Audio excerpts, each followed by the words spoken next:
Chapter 17. Elizabeth related to Jane the next day what had passed between Mr. Wickham and herself.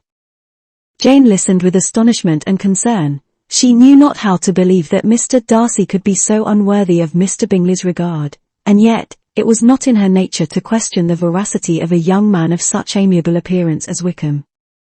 The possibility of his having endured such unkindness was enough to interest all her tender feelings, and nothing remained therefore to be done, but to think well of them both, to defend the conduct of each, and throw into the account of accident or mistake whatever could not be otherwise explained. "They have both," said she, "been deceived, I dare say, in some way or other, of which we can form no idea. Interested people have perhaps misrepresented each to the other. It is, in short, impossible for us to conjecture the causes or circumstances which may have alienated them, without actual blame on either side." "Very true, indeed, and now, my dear Jane, what have you got to say on behalf of the interested people who have probably been concerned in the business? Do clear them too, or we shall be obliged to think ill of somebody. Laugh as much as you choose, but you will not laugh me out of my opinion. My dearest Lizzie, do but consider in what a disgraceful light it places Mr. Darcy, to be treating his father's favourite in such a manner, one whom his father had promised to provide for. It is impossible. No man of common humanity, no man who had any value for his character, could be capable of it. Can his most intimate friends be so excessively deceived in him? Oh, no. I can much more easily believe Mr. Bingley's being imposed on, than that Mr. Wickham should invent such a history of himself as he gave me last night, names, facts, everything mentioned without ceremony. If it be not so, let Mr. Darcy contradict it. Besides, there was truth in his looks. It is difficult indeed, it is distressing. One does not know what to think. I beg your pardon, one knows exactly what to think. But Jane could think with certainty on only one point, that Mr. Bingley, if he had been imposed on, would have much to suffer when the affair became public. The two young ladies were summoned from the shrubbery, where this conversation passed, by the arrival of the very persons of whom they had been speaking.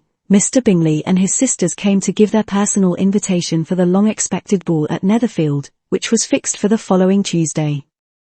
The two ladies were delighted to see their dear friend again, called it an age since they had met, and repeatedly asked what she had been doing with herself since their separation. To the rest of the family they paid little attention, avoiding Mrs. Bennet as much as possible, saying not much to Elizabeth, and nothing at all to the others. They were soon gone again, rising from their seats with an activity which took their brother by surprise, and hurrying off as if eager to escape from Mrs. Bennet's civilities. The prospect of the Netherfield ball was extremely agreeable to every female of the family.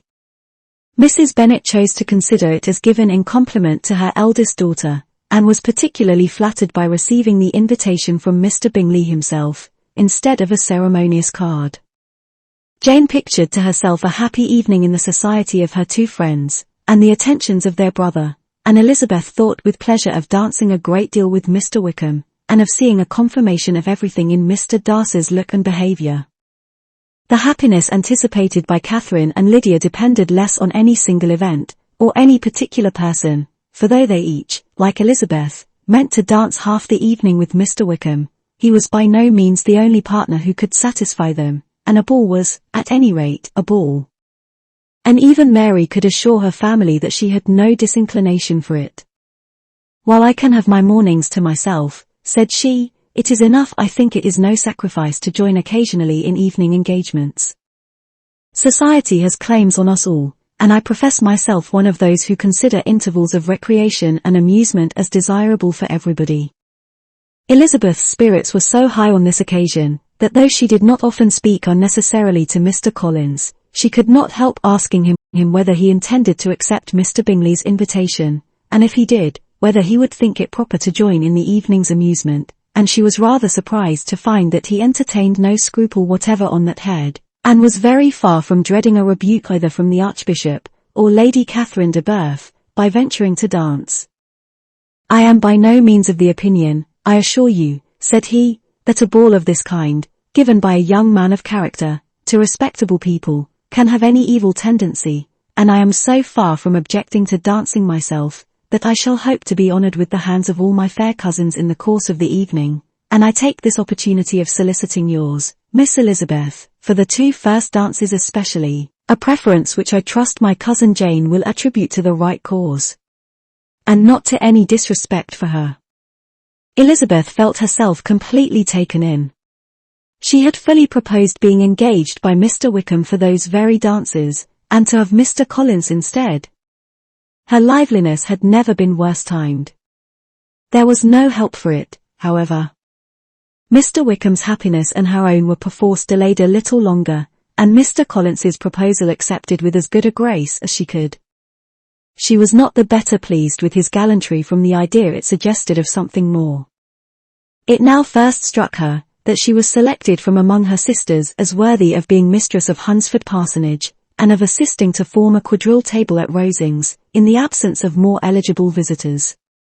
The idea soon reached to conviction, as she observed his increasing civilities toward herself, and heard his frequent attempt at a compliment on her wit and vivacity, and though more astonished than gratified herself by this effect of her charms, it was not long before her mother gave her to understand that the probability of their marriage was extremely agreeable to her. Elizabeth, however, did not choose to take the hint, being well aware that a serious dispute must be the consequence of any reply. Mr. Collins might never make the offer, and till he did, it was useless to quarrel about him. If there had not been a Netherfield ball to prepare for and talk of, the younger Miss Bennets would have been in a very pitiable state at this time, for from the day of the invitation, to the day of the ball, there was such a succession of rain as prevented their walking to Meryton once. No aunt, no officers, no news could be sought after, the very shoe roses for Netherfield were got by proxy. Even Elizabeth might have found some trial of her patience in weather which totally suspended the improvement of her acquaintance with Mr. Wickham, and nothing less than a dance on Tuesday could have made such a Friday, Saturday, Sunday, and Monday endurable to Kitty and Lydia.